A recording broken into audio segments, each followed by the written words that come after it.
but they also kind of like, I think they still. It's that sibling rivalry. Yeah. Yes. Yeah. They all have it. And we're going through that whole 14-year-old part where they like us, they don't like us. They like us, they don't like us. Yes. And so when they like us, I mean, I'm like all in, like, oh my gosh, this is awesome. Hey, will you scratch my back? Of course. And then when they don't, you're like, right. why am I not cool anymore? Right. But I mean, I get that little glimpse, and you just try to go all in. And with girls that can flip in like oh my a gosh. minute. No, I could do the wrong scratch, and it's like, get out of here. And I'm like, oh my God, no. I was having so much fun, please. I mean, it's hard. It's hard. It's true. Somebody said to me one time that boys are harder to keep alive, but girls are harder to raise. And it's probably very true. Because my little brother would jump off buildings and, he'd play football and bust up his mouth. Yeah. Yeah. The one I heard was girls, what is it? Girls are girls all their life, but a boy is a boy until he takes his a wife. Yeah, something like that. I mean, it was like, I probably got that wrong because I'm horrible No, I think at that stuff. I've heard that before, too. yeah. Okay. Because it's like, girls are always going to be around, their family, and that's what I feel like. I hope that we do a really good job raising them so that way they, even when they do get married, they always come back around. They want to come back. Even if they go away, they come back. I still talk to my mother every morning. Every single morning. Really? Yes, ma'am. Yes, sir. I may need some more coffee. Yeah, right. Okay, well, Yep, so 9 you o'clock do. every morning. Yeah. So you have there's a routine. There's a routine. I call her every morning at 9 o'clock. How did that get started? So they lived in Florida, and before I would get into my day, because at 9:01, man, I'm off to the races, right? So I would always call to make sure that I chatted with them and they were okay and life was good. And so when I moved them here, we just kind of continue that tradition. She's tried to break it a little bit of, well, why don't we do it at 10? I'm like, nope, we're staying at 9. Maybe 8:55, but not somewhere between 8:55 and 9:05, but every day. Every day? Every day. Mm-hmm. Wow. I need to do that. I feel like I'm a horrible son now. I mean, I know. Actually, your mother asked me to be sitting in this chair and have this conversation. That's why you actually came, because my mom called you. Alexa, off. Yeah. Yeah, right. I don't need Alexa calling my mom. Yeah, Alexa, call mom. Did you know that? Okay, you guys ready for this? Sure. Are you Let's do sure? it. We're ready, because we've been rolling live for a while now. Oh, really? Hey. Hey, everybody. what's up? We got all these live now. We're all live. I don't mean to scream it. No. Okay, we're ready to roll. Hey, on this jam session, Jackie Dorbritz, Arian Orlando, stop by. Yay. Yay! Thanks All for having us. This is the 63rd. Oh, I got it right. Thanks, Brandon. I appreciate it. I'm looking at him like, okay, 63. 63rd episode of the BobMortgage Jam Session. Congratulations. Yes. Thank you. Very happy for you. Appreciate that. We're honored to be here. We've been, I'm actually honored to have you. I've been trying to get you on and just so busy that finally it worked in the schedule. It's the first time I've not been number one with you, just so you know. It's been fun because these jam sessions, it started 63 episodes ago, right? And it was really just designed to, help bring attention to my partner's brands and help people grow. And as we've grown, I'm starting to see more and more opportunities where, like 6 months from now, I'm hoping that somebody reaches out to you that says, man, this is awesome. Thanks for connecting me, with the Dorbritz team. I mean, this has been great. We sold our house. It worked out better than we thought. I mean, little things like that, because that's why this is here. I do plenty of things to build up my personal brand. This is something that I hope that really continues to take off, and it helps you guys and my partner's brands grow. So Well, thanks, Bob. yeah. I do appreciate you. it. Yeah. Thank you. Yeah. Thanks. Now I know we got a lot of cameras, so I know that one over here is going to know all about you guys. Right? Yeah, that's your team camera. Yeah, those are our peeps. Right? That's the peeps. What's up? Shout out. These over here may not know a ton about you guys. I'm sure they do, but not everybody on there. So what I want to do, just from a micro or macro perspective, I'll get into the micro stuff, but the macro perspective, just, a little bit of who you are, 30,000 foot view. Okay. Just who you are.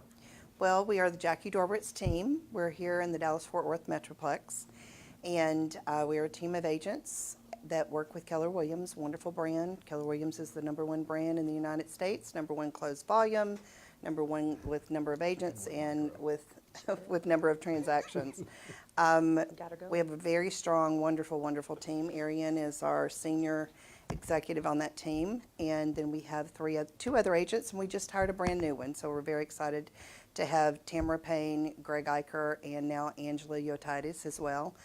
We have a transaction coordinator and an executive assistant, Bonnie Eicher and Marcia Levine. So wonderful. We'll do about $25 million this year. We're looking to grow our brand, and we're just really very excited about the marketplace today. We've had a wonderful growth spurt in the last 5 years. The market's been great here in Dallas-Fort Worth.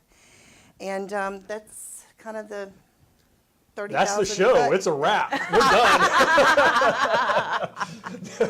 You went macro, micro. We got it all in right there. That's right. That's it. Okay, I got more questions. Okay. Sorry. Okay. No, yeah. that's awesome. Go ahead. No, I mean, you guys have, and we're going to get into the team stuff because, I mean, we do have a really good real estate agent following on these shows, and I know one of the things I put out there, and I want to give this back to them, is like, you guys have built a great team, and you have really good retention, and people want to know a little bit about how you did that. So I won't get into that now, but that is going to something, guys, we're Sure. going to lead into.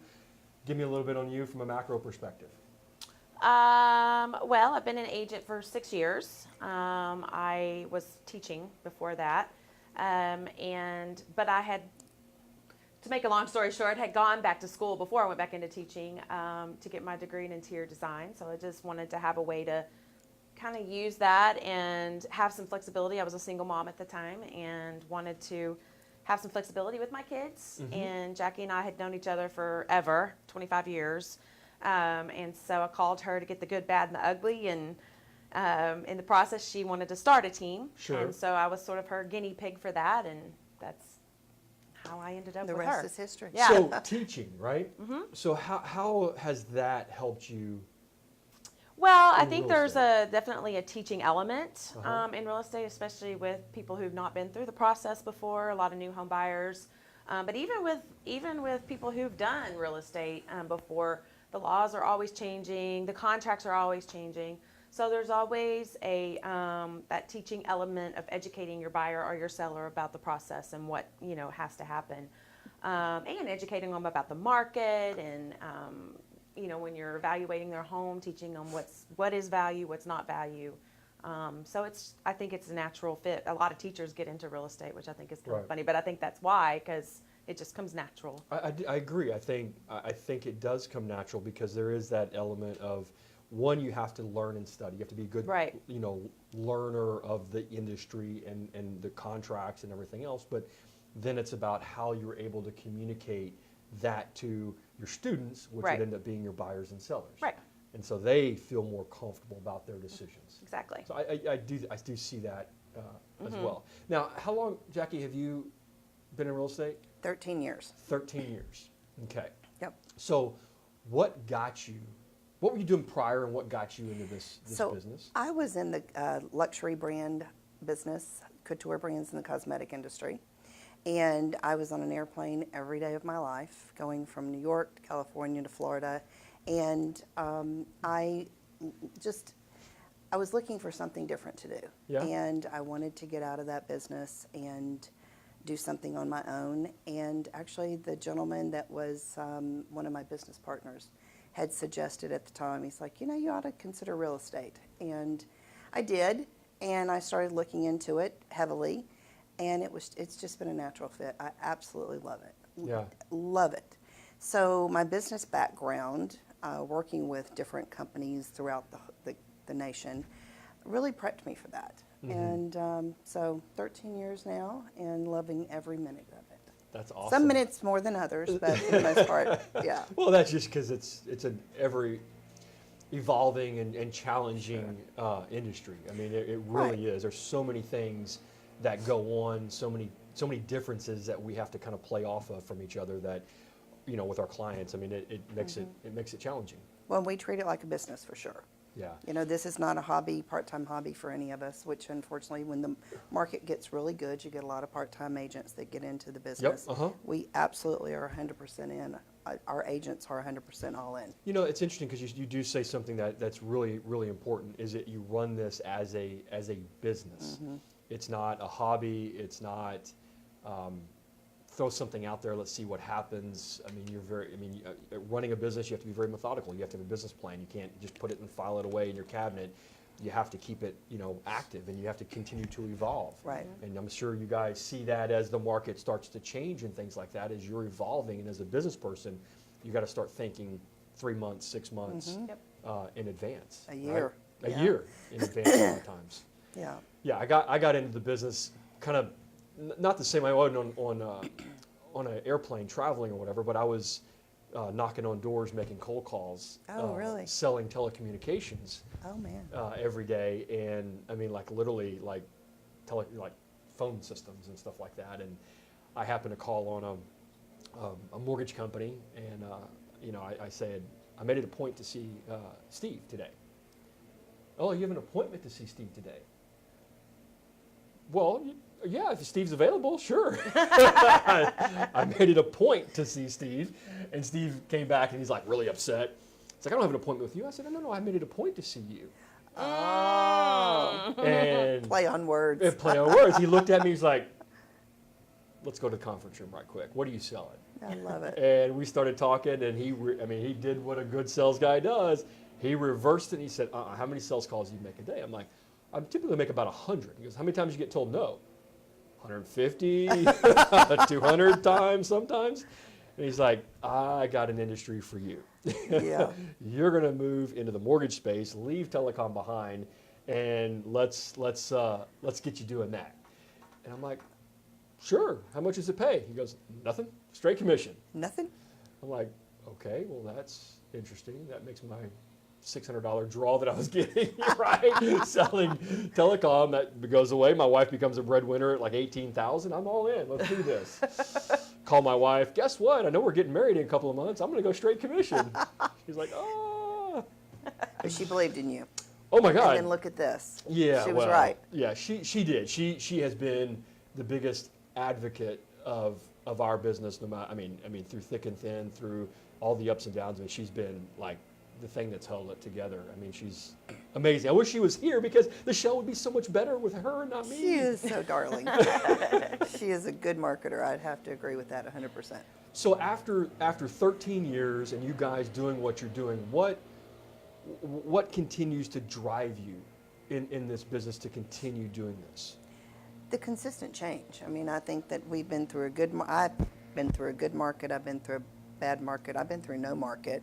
So the experience and the things that we continue to learn. But seriously, and I don't want this to sound like a cliche, but when you hand those keys to someone that absolutely cried when they walked in the house for the first time, there's not a better feeling. I mean, it's the greatest feeling you'll ever have. Yeah. I hand those keys to someone that the minute they walked in that house, they said, this is it. It touches their soul, and it touches mine when I hand them those keys. Yeah. It does. It that makes the difference. Oh, absolutely. And people think that we do it for the money. And don't get me wrong. We do, We but do. The money It is is. important. But when it's you not put, what drives you, yeah. Right. When you put impact of life above all that, it just makes it so rewarding. Right, it does. When you can get both of those types of feelings, right? Sure. That emotional side, which is, yeah, we got paid, but we got to see the impact on the reason why we're in this business, the impact that it had on that person, right? I mean, that's... It's a different emotion. This Yeah. one is the soul kind of emotion. That was the whole woohoo emotion, right? Yeah. When you got into this business, transitioning, or either one of you guys, transitioning out of your past career into this, was there at any point any people discouraging you from getting into this overpopulated real estate industry and things like that was trying to keep you out of it? I didn't really experience that at all. Most people were very encouraging, and when I decided to do that, I had met my current husband, and he's in somewhat of a real estate role, and so he was very supportive of me getting into it, and yeah, I didn't have any resistance. Nothing at all. How about you? No, actually, it's been 13 years, so I've kind of slept since then. But Yeah. I don't recall anybody being discouraging. My That's good. husband was very, very encouraging. My family's always been very encouraging. So I have a lot of very supportive people in my life. Right. And I'm pretty stubborn and hard-headed anyway, so Even I if- wouldn't have listened to him anyway. That is exactly Because, right. you know, I think that you put into it, I mean, you get out of it what you put into it. So if you put your focus into it and you drive it and you treat it like a business, then it absolutely is going to be profitable and successful for you. So what type of kind of going down that path in when you look at, you know, getting out what you put into it, there's certain characteristics that a successful, high-producing, committed, loyal business type agent has to have, right? Because, I mean, you got to be different. What are some of those types of, in your opinion, those types of characteristics that an agent would have to be successful in this business? Well, focus for starters. Okay. You have to be focused. And you have to be focused even when you don't want to be focused. There's going to be days, like any business, I think, that you just go, I don't want to go do that today. But you've got to be focused. You've got to be committed. You have to have your heart in it. And I think that you have to stay on top of what the business is, so you have to be committed to education and to bettering yourself and making goals and sticking to those business plans that we talked about earlier. Make a plan and stick with it. Make a plan, stick with it. And the plan may not go exactly as you originally thought it was going to be Sure. in theory on paper. Right. So you readjust your sales when you need to. Mm-hmm. You know, the market's changing right now, and we're adjusting our sales to that market. I'm looking a year down the road on where I want us to be, and I think that the entire industry is changing right now. And so I would say that those are the things. You have to evolve. You have to evolve. You've you got to stay can't- focused, committed. You can't say, well, it's been done this way, it's always going to be done this way, so that's the way you stay, Yeah. right? I mean, Yeah. you know, Blockbuster You'll thought die that in this too. business What's doing that? Blockbuster thought that too. oh, sure. Yeah. No, you're 100% right. Blockbuster said that. Blockbuster said, if you look at their studies, they even said, look, the reason why we're going to beat Netflix is because people want to come to the store because they want to see their neighbors, and they want to hold the case and read about the video on the back, right? They want to read about it. They want to see their neighbors and they want to read about it. That, Not the new if you look at it like exactly, but that's what they say, and that's why they said they're going to win. Yeah. Yeah, sorry. Unfortunately, Out that of didn't work business. out for them. Yeah. No, it So- didn't. Well, and you're. I want to get some stuff over here on the character, but you're Please. leading me. No, you're leading me down a point because this is where I live in my mind a lot because I love disruptors. I don't mind them. I mean, they're healthy for any industry. They're in my industry as mortgage finance. They're in your industry from real estate. Overall, in housing, they're in our industries. You have to be willing to embrace that disruption because you know I look at both of our businesses. We have our top performers, we have the people on the bottom, and we have the people in the middle. And I get asked a lot is, do you feel like it's going to put people out of business, right? These disruptors, these companies, these technology firms getting in your space or my space. And I honestly say, yeah, I do feel it's going to put people out of business. And it's not maybe who you think it's going to put out. These people at the top are always they're going to thrive and they're going to grow because they're going to understand how to use that technology or these types of things to their advantage to help and serve more people. Right.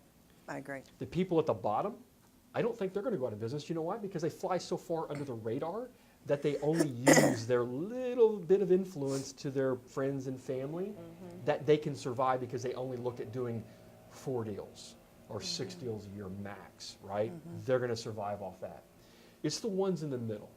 The ones in the middle have become complacent. They become happy. They feel as if everything's going to be okay because they're in this bubble and they don't understand this over here, right? And I feel those are the ones, the middle, that have the concern, or for me, the biggest challenge to survive as these companies continue to take shape and form a new industry for us. Well, that's the largest segment that they're probably going after, as well as those that are in the middle. And I think that you have different ways of communicating with everybody. I mean, I'm a baby boomer, and my parents were part of the, the pre-war, the post-war generation, and Right. Millennials. We had a millennial that's worked with us a couple of years ago, and the Right. difference in communication patterns, and it's amazing to me the Yes. difference in the communication. If Yep. you called her, she would never answer the phone, and if you text or email my dad, he wouldn't even have a clue how to respond. Right. So Yep. you've got to learn how to communicate with those different generations. And Absolutely agree. the millennial generation is coming up, and we've got to embrace how we're going to communicate with them. And we are doing that here at the Jackie Dorbritz team on how are we going to communicate with the millennials? How are we communicating with the baby boomers? Is it correctly the X, the Y generation, and the post-war generation? How do we communicate with all those different? Because we have clients that are seriously 19 to 89. Right. And Yep. it's a big segment on how to communicate with them today. Well, and I completely agree with you, and you're very smart at already recognizing it within the team on how to get that out, because a lot of people will, again, go back to, well, we text. Okay, but that is kind of falling by the wayside. I mean, for a lot of the younger generations, what do? We have to DM them. You know, Direct you're mess, getting yeah. out. You're getting out of texting, and you're going more to digital direct messaging, because that's how they're responding. Because yeah, they have their phone here and they'll text, but they like the social activity and atmosphere within Instagram, or I mean, heck, I'm even having to communicate with people like on Snapchat sometimes. I mean, and it's not. I mean, and I'm not necessarily that. I mean, I'm on social, but I'm getting more comfortable with that. But that's the way that That's how they Yeah. talk. they're Yep. they're It learning. is. And we're seeing, like, even my daughters, right? Because we do a lot on social. And my daughter's friends are engaging with me now on social, like Instagram and Snapchat, and they're commenting, they're liking. I'm like, holy crap. See, you're the hip This- dad. This is interesting, because it does, obviously it keeps everything that I do from a branding perspective in check, which I love, because I have, there's a certain type of brand that I want to put out there. But what I'm going to see, because that's a long play, that's a long tail game there, because they're 14 years old, right? Some of them are 12. So I got to wait maybe 10 years to see if that style of communicating and engagement on social stays. platforms will not only stay, Or but change. will allow Oh, them. it will. but It'll be will- something else. Yeah. It will, but can I stay engaged with them? Because if I can, will that be the reason why they start now choosing me as the mortgage provider in 10 years? I won't know that for a long time, but I believe it will, because I would have never had an opportunity to engage them. Like my daughter's friends was like, so are y'all changing your name to Mortgage? Your last name to Mortgage? So when I meet your dad, when I talk to your dad, do I call him Bob Mortgage? Thank you, Mr. Mortgage? Sure. So funny. You might want to rethink that, Bob. Actually, it's a good marketing spin. You might want to talk to somebody about that. I know, right? My wife, I don't know.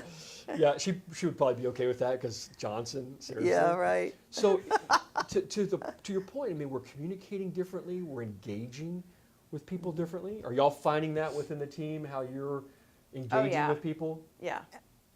Absolutely. Yeah? Yeah, it is. And we've just hired she's 28. Okay. And she's going to help us with the millennial generation. And how Brandon, they're you're going to- 25. Is that a Yeah. millennial still? Are you still considered a millennial? You're on the border, aren't you? Yeah. think myself as one Sometimes. We'll call her the I have mother a of the daughter who's millennials. 20. Right, the mother of The millennials. mother Yeah, at 20. because my seniors in high school are not millennial. They're generation I Z? don't know. I don't know. It's something different. Anyway, so We just know we have to communicate differently. with them. exactly. We do. Yeah, and a lot And of they're times. all Instagram and Snapchat. Right, a so. lot of times I go to my daughters and I'll ask, okay, so is this okay to post this stuff?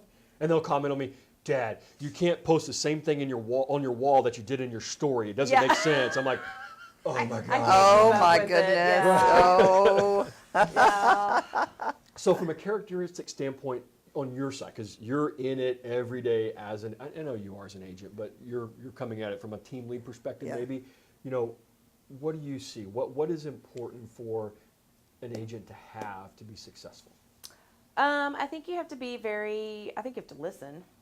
I like that. I think that's a big one, and really listen to what your clients' needs are, so that you can help them for their goals. And I think just being and doing what you say you're going to do, not coming in and doing a big sales pitch and then never talking to them for a month. I mean, and a lot of agents do that, but just making sure that you're communicating constantly. And sometimes, you have to ask them how to communicate, because sometimes you think you're communicating, but they may want more communication. And I think it's just that constant checking in with your clients and making sure that you're providing the service that they want. Yeah. The listening piece, I go with, I kind of use the word empathy, to where, because we got to get on the same side as them. We have to be really great listeners and understanding what they need, how we're going to help them solve exactly what it is their challenge is, because everybody has that challenge. They're selling a house or buying a house for what reason? Right. Right. We have to get on their side to understand that what, so that we can figure out, how to get them what they're looking for. The other thing I think is a big one is energy.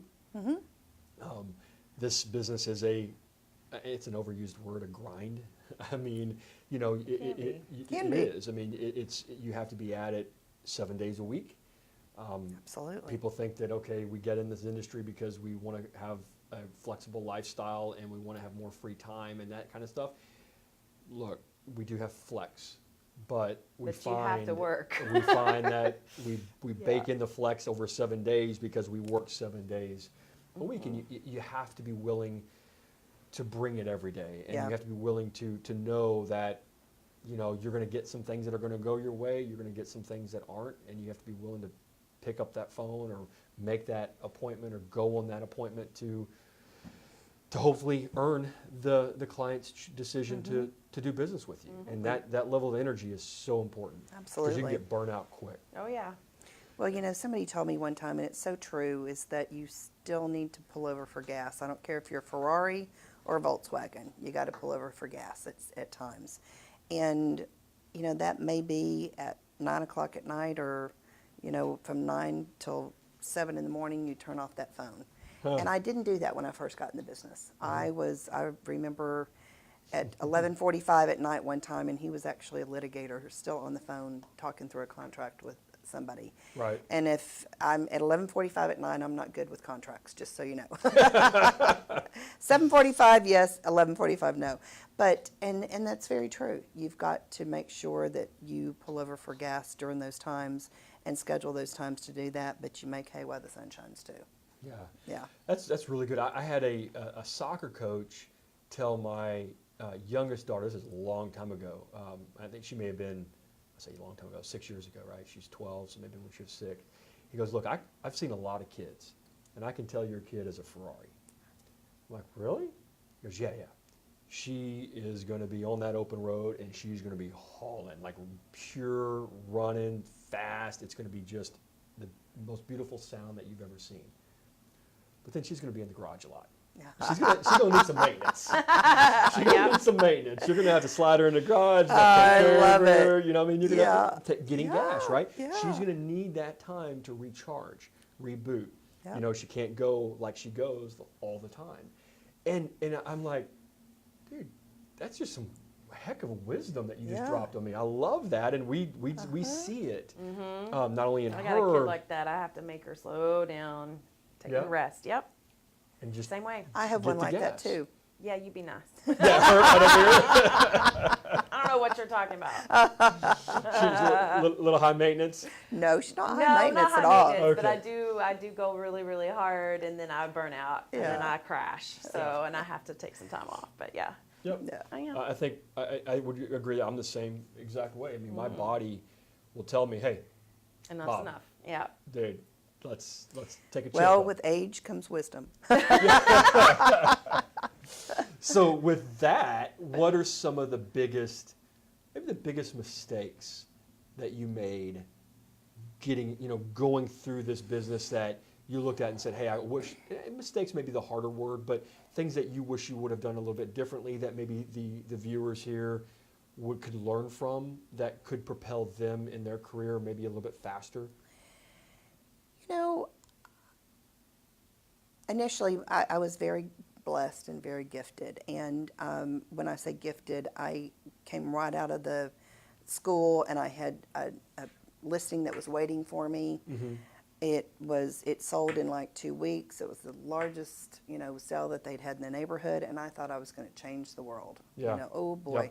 Yep. And the second one kicked my butt. So I think that I got that learning curve right up front of you're going to have some good ones and you're going to have some bad ones. And don't get discouraged in the bad ones and don't get cocky in the good ones. Mm-hmm. So That's really good. Stay balanced, stay level. Uh-huh. Know that we have a little funny saying in our team that in this business you're either in the outhouse or the White House. So don't get cocky when you're in the White House Uh-huh. and don't get discouraged in the outhouse. Yeah. So just that's my advice. I love that. I love that. Yeah. That's really, really good. Because you can be in any given day, Yeah. not month, not year, not quarter, but any day you can be in both. Absolutely. And Absolutely. Right? I mean, you can go from You can go from the White here House to on one here call in one to the day, next call. or back Oh. up. Yeah. Well, actually, we have these little statues in the office. We have Yeah. a little White House and an outhouse. Everybody gets the award every week. Oh, you're in the So White every House. week, someone either gets the White House award or they get the outhouse award. Yeah. So it's kind of Yep. a fun little team thing that we do That's within our cool. team. Yeah. What about you? What would be something that you would say from a mistake-wise or challenge-wise, or things that you wish you would have overcome, or advice you'd give to somebody to be more successful? Man, quicker. I think it for me it is about time management. Okay.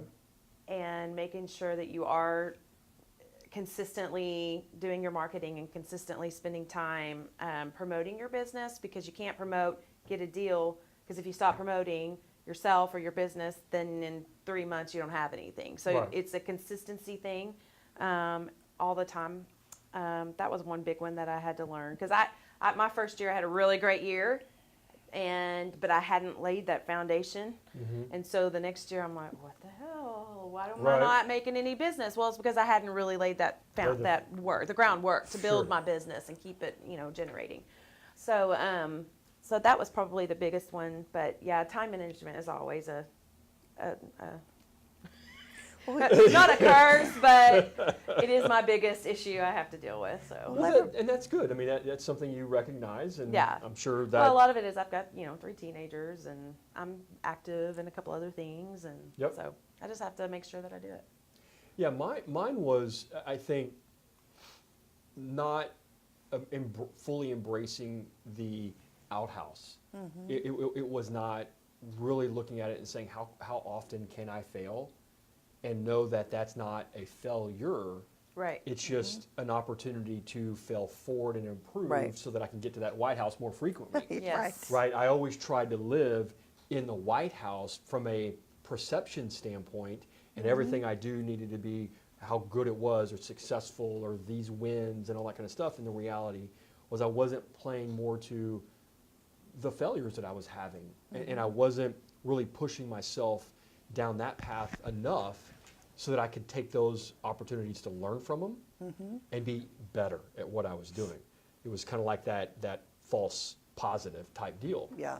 And I think that if I were to tell somebody, what I would suggest that they do is push themselves so far that they do put themselves in positions where they are uncomfortable and they're failing forward, and know that it's okay and get comfortable with that, because that is something that'll move you forward in life no matter what you choose to do, whether that's real estate, it's mortgage, it's car sales, it's being a CEO of a company, it's being a sports athlete. I mean, you gotta embrace the outhouse, Absolutely. because your you do. life is, a lot of it's gonna be in the outhouse, right? Well, it's called experience, really. Yeah. Experience is knowing that you're not going to do it that way again. Mm-hmm. So you've got to have that experience, and you're not going to get experience if you only have Yeah. successes. You've got to have some failures to know how to adjust your sales. Mm-hmm. You do. Yeah, and you got to be willing to embrace it, Mm-hmm. because people, it's like a taboo thing. They don't want to talk about the failing forward moment or failures because they truly make them or feel that they're making them as a failure. and they don't want to talk about it. They don't want to embrace it and learn from it. You know, they kind of run Oh, from it, yeah. right? Some of my greatest, what I would have considered to be failures at the time, or have wound up being the, 3 years, 10 years, 15 years, 30 years down the road, the greatest things that have ever happened to me. Yeah. I choose to believe that too. I mean, I 100%. absolutely believe they've been the best things that have ever happened. They may not have been at that moment, but they sure have been once you look back on them. Because it puts you in a Perspective, different yeah. direction on what to do. Yeah. Gave me experience. It does. I've earned every one of these gray hairs. Where? Come Every on. one of them. Yeah. Yeah. My hairdresser's around the corner. Okay, yeah. We don't have gray hairs. So the team, right? Let's kind of get into that a little bit because, look, done a great job. Thank you. You have a really, really good team. I do. And there are a lot of agents out there that, and even just business people, right, in general, struggle with building teams. They struggle with keeping the teams together. How many agents do you guys have right now? So we have 3, and we've just hired a 4th one that's coming on. So, Okay. 4th. And you're looking to grow more? And then And myself. So right, there's yeah. 5. So 5 total. And you're looking to grow some more? I think we're good right now. Okay, yep. We have a plan next year that Oh, good. the You have a plan? second or third quarter. plan? Of course. Yeah, good. Always. Business plan? Always. Yep. Okay. That we are looking to bring on 3 more agents, but it will be second, third quarter next year. So second, third quarter of 19. Right. Getting to that point. maybe Correct. Bring some more in. Correct. Okay. So what's, sharing, if you don't mind sharing a little bit of, like, what advice would you give to someone out there that's looking to build a team on like the hiring practices, the retention? I mean, what do you do to make sure you get the right people in, to keep the right, and I'm going to hear your perspective because you're part of this, to keep them and to retain them, right? Well, we've had a few outhouse situations in our team as well. It's You're gonna looking at the White House. We have some great agents that work for us now. But we've had some that were not great fits. They were not bad people. They just weren't good fits for our team. The one thing, we do something at Keller Williams that's called a DISC assessment, which is the different personality assessments. And when I first was told about this, I kind of didn't have this buy-in on it. And then we took the test, and it explained me to a T. And I, at my age, I understand what my weaknesses are. Mm-hmm. And Arian, Which is probably more important. well, absolutely. I know where and you hire people that are good at the things that you're not good at. Yep. So you have because if everybody's good at the same thing, first of all, you're gonna have a lot of headbutting. Yep. And second of all, then that part of your business, your systems are gonna fall off and fall into the sea. So that's number one. And I used to always hire people that I liked. And that was the only criteria, was that I liked you. Yeah. Well, I want people now that are hungry, that bring value to the team, that are team players. I don't want anybody that on our team that's going to create troubles, or that's like a deal breaker for me. Right. And I feel that we really have a strong team that does that now. We all row the boat in the same direction, but we're Yes. not all rowing with the same paddle. Sure. Yeah. So we are really a solid team from that perspective, and I'm very, very pleased with the people that we have today on the Jackie Dorbritz team. Very. That is cool. You didn't say anything about they had to have like all this production to be part of the team. You're talking about people. I did not actually. Everybody that walked into my team did not have production at the time that they were brought on. And Because I can, if they have the right attitude, we can teach them production. Yep. Look at this one. She was a teacher, and she's doing a bang-up job. She's a Right. great agent. So I think that's important, guys, is, and we see that even in our industry, we only want to hire people that can immediately produce or that have the production because we're looking at it from a revenue perspective. And we're not looking at it from a just people perspective, right? This is the right person. Then it's our job to teach them, train them up to get where you want them to be, right? Because you can make sacrifices to hire production. Sure. And it then completely erodes the team because they're not the right person. Right. Well, I'll take conscientious over production. Yep. Because we can teach production. You Yep. can't teach somebody to be conscientious, in my opinion. Right. You either have that or you don't. So what are some things that you guys work on to like retain? Like, is there team building events. I mean, the retention piece. I mean, that's because we can hire right. Okay, you did a good job hiring, but then how do you keep them? Well, we have meetings. We have weekly meetings, and we go over productions and every agent, and what are you looking for, and what do you need. What are your listings that are coming on? What do your buyers need? So it's a roundtable with us every single week, for sure. And we have team building, we have team parties, we have holiday parties, we have business planning sessions, we have business reviews once a quarter. So Reviews, nice. well, when I say reviews, we review our business. We Sure. probably should do a 360 review. They review me, I review them. Still trying to get away from the corporate world from that perspective. Right, But Yep. but we do reviews of our business, and it's constant communication. These guys know without a doubt that they can reach me almost, not 11:45 at night, but Not about contracts, for sure. they can absolutely reach me whenever they need me. And if they can't reach me, they can reach Arian. We have, and within the Keller Williams model as well, we have Bob Baker in our office, who I cannot say enough wonderful things about. Our broker, Mike Brody, our team leader, Tammy Farnsworth. We have such a great organization that I think that also is the foundation of the Jackie Dorbritz team. Nice. Is that if they can't find me, then this is the support system that we have in that office as well. And there's a lot to be said about that, Yeah. a lot. Yeah. And I've been with other brokers Yeah, before, yeah. and they've been great, but You can't reach them. I mean, there's a drop off of It's- whether it's from the team lead to the yes. broker, and then the agent feels as if they're kind of out there floundering and they can't deliver to that client what that client Yeah. needs. So it's Yeah. an open door policy, absolutely. You need anything, we're there for you. And then we also are great within working with each other. If Arian has something that she needs to have somebody else help her with, that's how we work. There is no hierarchy in our team. I like that part. Yeah. That's important. Now, from your perspective, like, why did you join the team and why do you stay? I think I joined the team because obviously I was new in the business and I knew Jackie and felt like she would be a great mentor, and she, of course, is a great mentor. So the mentorship was a big one. Yes, Right. it was a huge one. And we just work really well together. We're very, speaking of disc assessment, we are completely opposite on the disc assessment. So, what she's great at, I'm maybe struggling, and vice versa. So we work together as a team really well. Which is probably, and we're very transparent. I think that's probably a big thing in our team is transparency. Very much so. We know where everybody is on the table. There's no sugarcoating. There's Sure. no, I mean, we're not mean or anything, but We'll just tell you you're in the outhouse. Yeah, that's all you need to but say. I That's think- a nice way of putting it. yeah, Yeah. but it's refreshing to know that this is where you are and this is where we stand, and we're going to move on from here. And so it just works well. I like that. Now, they see it as the Jackie Dorbritz team.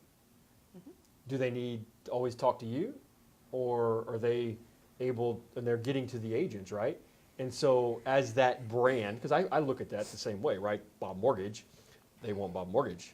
So are you able to transition that off really nicely to your agents that when clients call in and they're wanting to get to you, or how does the dynamics I work think there? that if you build standards within your brand, then they know that person has been trained within those standards within that brand. And the relationship many times comes through the agent to begin with. Good. Okay. It's rare that I have to be the person, absolutely positively have to be the person that they have to meet with. And it has happened. Sure. Yeah. And then, but I'm support my agents, and Good. we have conversations up front of this is how we should be doing it differently. Uh-huh. And if in fact that has not been done, then usually with that adjustment, then it makes the client happy. But it's an open door policy. If they need to talk, the client needs to talk to me too, because I still produce. I'm still very active in the production Okay. side of the business, very much so. But the relationships this is a relationship business. Yes. And I can tell you in the last 6 years of maybe twice having to get involved in a situation, and I agreed with, we made a few adjustments. Right. Yeah. So Arian brought up mentorship, and I think, and I have a personal opinion, but I want to hear yours. Do you feel like that's probably one of the biggest reasons why somebody would want to join a team, is mentorship? I think mentorship in the real estate world is incredibly important. I Okay. had a mentor when I started. Her name was Margaret Stryker, and cannot tell you how instrumental that she was in setting the foundation of where I needed to go. Another gentleman, his name was Gary, and Gary was the same way. And I think it's incredibly important to join a team and have mentorship, for sure. Mm-hmm. Yeah, I agree, and that's kind of was my feeling as well. I mean, there are, I had an early mentor early on, and you learn. I mean, you learn quicker. Their job, if somebody's going to come up underneath you and be part of a team, your job is to teach them everything that you know, to get them where you are in a very short amount of time.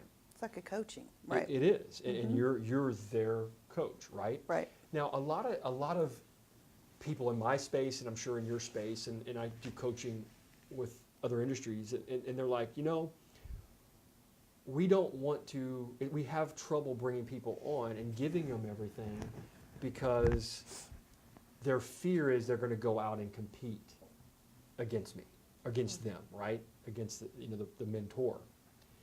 And I'm like, man, that is so short-sighted. Oh, I agree. I mean, There's you enough have business for everybody. There's no. right, Yeah. but it's the fear of giving everything, because then they're going to go compete. And my whole thing in conversation with them is like, look, no, you have to give them everything because that's your job. If you're going to bring somebody in, that's your responsibility. Now the other side of that, which is what seems what you do very well, is it's your job then to also earn their loyalty. Right. Because if you start expecting it, they're gone. Like if she agree. started expecting the loyalty and treating you that way, you're out, right? Because there's plenty Probably. of people. Yeah, well, I mean, yeah, Well, but that's part of the transparency that we have too. Yeah. right, Yeah. and it's okay. And for me, I've had, this is the things I've learned, right? So you talk about experience, Sure. right? Not anything I got when I was 20-something years old when I got in this business, but you also have to expect them to leave. And be okay with it. Yes, it's my job to earn the loyalty. It's my job to teach them up and give everything I have. It's my job to earn the loyalty, but then it's also my job to expect them to go out and spread their wings and fly on their own. Early on, I got upset if they did, because I'm like, why? I gave you everything. I mean, I was that guy, and I'm like, well, that's my job. That's my responsibility, because I was that guy at one point that wanted to spread my own wings. Yeah. And you have to let people do that, right? Sure. Absolutely. Yeah. Absolutely. I think when a, not necessarily relationship, because it wouldn't be that way, but say a business relationship ends, it's, it can be, it's like a grieving period for a short amount of time. And we've had a few that have left. Some Sure. I didn't grieve for at all, and some that I did grieve for. I did. I mean, you have those. Yeah. And I think it's even when you change brokers, it's the same way. And they experience it a lot more than we do as a team. Right. So, yeah. Yep. Anything changing in this market that you guys want to talk about? I mean, you seeing things Yeah. shifting a little bit? Yes. We're seeing a big shift. So shift from seller to buyer? Yes. Okay, so we're seeing a shift right now from a seller's to a buyer's market. Absolutely. Why do you feel that is? Starting to see more days on market, Okay. price reductions. I watch those numbers that come out from Dallas-Fort Worth Metroplex on what's happening within the marketplace, and with very few exceptions, we're starting to see price reductions, consistent price reductions, much higher days on the market. Whereas before, you would put something on the market, and at times it was hours, depending on the price range, of course. Sure. But it would be hours, and you would have Yeah. your phone ringing off the wall. Now it's days or weeks or months. Right. Now let's go to price reductions, because people hear price reductions a lot. And I want to get your perspective on what a price reduction is, because, is it pricing it below what the market value is, or sellers kind of understanding they need to write price this I house think now? that, yes, I think the last probably 5 years, the Dallas-Fort Worth Metroplex has had a great influx of a lot of relocation companies. Toyota's moved here, State Farm has moved here. We have a lot of relocation. We've been very blessed. So our inventory was very low because there weren't enough homes. So, Sure. it's kind of like supply and demand. Yep. If there's not a lot of supply, you can demand what you want to. And people are sometimes going to pay And a they little bit more, right? absolutely, Yep. we Did have, play a I've been lot on more the something. receiving and the giving end of that. Yep. In our career here. So I think now that's starting to adjust and it's starting to level out, then we're getting back to where it's a balanced market. And unfortunately, if you had your cup this full for so long, now when it's only half full, or they think, then it's a bad thing. But it's not. We really are getting back to a balanced market. We have not crashed by any shake of the imagination. No. And I kind of want to take it one step further because I do agree 100%, and we're more balanced now. But again, guys, we're not seeing homes, let's say, that they were pricing at 400, that the house was worth 400, now that they're dropping it to 375. No. We're seeing homes that were valued at 400. They originally were pricing it earlier on at 425 because people were At least, buying it. yeah. Now they're dropping it to 400, which is not depreciation, like market depreciating. It's just pricing it right based on what a true market value approach is to that Right. home, right? Right. Because I get that fed all the time. Oh, everything, home prices are depreciating. I'm like, no, they're not. No, they're not. They're just getting right-sized. Yeah. We've had, and it's not that companies aren't going to move. They're not moving here anymore. Yeah, It's they just are. not. We still have several we s- companies moving here. But Exactly, and I think we're still poised for that to continue to happen. Yes. We're very blessed in the Dallas-Fort Worth Metroplex for sure. Very Absolutely. blessed.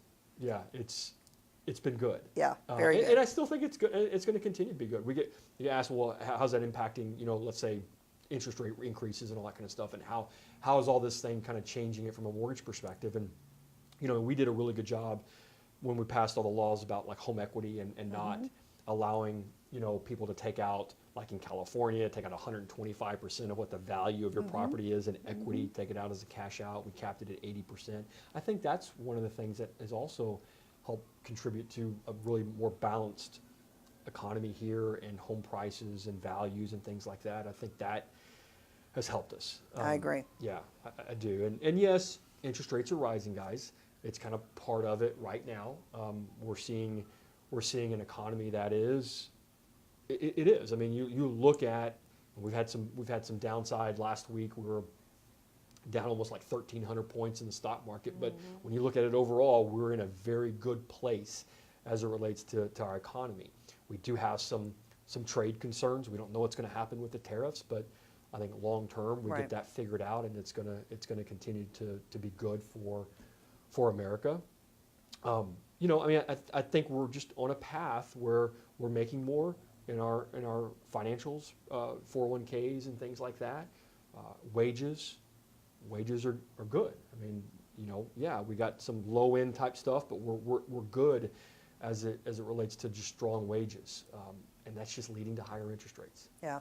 It's just going to Yep. lead to rates that are trending now into the we're kind of depending on credit scores and down payments. I mean, we're starting to inch up, getting closer to that 5% mark, and just kind of the life we got to live in. Yeah. Right. What are you seeing rates at today? It just depends. I mean, I've gotten clients on, not ARM products, but like we're talking 30-year fixed, depending on the down payment and credit score. I mean, we're still seeing 4.75, 4.875 on some products. good. It's still great. Yeah. Some, trending up into like 5%, 5.125. It just depends on the loan that they're looking for. Guys, I mean, that's still so low when you It's still compare low. I remember interest my rates parents by had decades. like 17% interest rate Sure. at one time. I mean, when I bought my first house, So- we were at like I think seven and a half to 7.75. Yeah. I mean, it's Can you believe that? Isn't that wild? yeah, but You we, know, and but where you but are you today, but and- and yeah. the challenge we have and why I love what we do from a social standpoint, it's all about educating people. Sure. Because we're coming up these new home buyers, right? These Yeah. millennials, and they're coming up. What did they live with? Right. They lived with 3s and 4s for the majority. That's what the numbers they've been seeing, and that's what they're wanting and expecting, Right. right? And we had a client that, on an email, he's like, hey, I was really expecting, 4 1/8 on this 30-year fix. I'm like, dude, I mean, I don't know what market you've been living in, but we've been feeding you data this whole time. 2 years ago, maybe, right? You're not there anymore. Now, if you want an ARM, I can get you that, but we're not seeing that on 30-year fixed. And so you just got to push out, coming from a teacher's perspective, push out all this education, just so they're aware of it. You give them the information, and then they make the decisions based on themselves. I get asked a lot, do you love this house? And, I'm not the one that's going to have to live in it. It's you. If you love it, then that's the right house for you. And I'll take it. I'll take it from a financial perspective, and I strip out the emotion because I can't play with love. My wife goes, "Do you love or do you love love?" I'm like, okay, I get that. Yeah, do I love or do I love love? That's love. Just so you know, Bob, that's a trick question. It is. Yeah. So I got to remove when I'm dealing with talking with home buyers is I got to strip out the love or love piece, the emotional side of it, and I got to break it down into facts. Right. The facts are this. And I've had clients that let's say they're starting at 300 and they want to look at houses from 300 to 370. Okay, I know what's going to happen. They're going to get into that 370 price point, and they're going to find a better schooling system. They're going to find a pool or not. I mean, they're going to find something that they really, really love or love about it. I can't play in that space. I got to give them the facts to show them the difference between each one of those price points, 340, 350, 360, 370, how that impacts their payments, their out-of-pocket expense. What does that look like? Because that is where I need you to focus on when you start making those love decisions. Right. Right? You get what you pay for, You're giving them the logic to deal with. I got to give them the logic because one of those two things are going to win, and I just hope that the financial side of it helps them make that love decision. Right. Well, people make a decision based either on emotion or logic. And you can usually tell when you're working with a client pretty quick, who's the logical one, who's the emotional one. Yep. And but being armed with that information going into showings is vitally important. Vitally important. Because the biggest challenge for us as agents is to show someone something in that emotion range of the price point that they can't logically afford. Yeah. And then that becomes a heartbreak versus oh my God, I found my passion in my soul. Right. So we always want our clients to be preferably approved, pre-approved, versus just not even, let's get the logic part out of the way first. See what we're dealing with. Yeah, let's get that out of the way first. Now let's go have fun. Right, because this is a feel and experience business. Yes, it's real estate mortgage, but it's feel and experience. And the better we can make them feel about the experience they're going through, finding that perfect home, there can be like, oh my God, I love this. And logic comes in. Okay, yeah, we can do it. Oh my God, this is awesome. Yeah. And that is what the impact, that's why we do what we do. Yeah. See, what about this look at this, guys. We just rattled on for like an hour. Can you believe that? Oh my gosh. Well.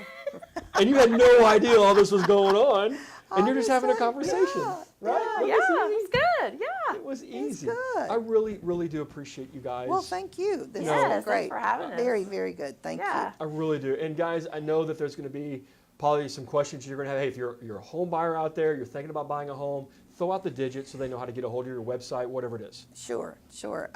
It's Jackie Dorbritz team, 972-665-2965, and www.jackiedorbritzteam.com, and that's JACKIEDORBRITZ team.com.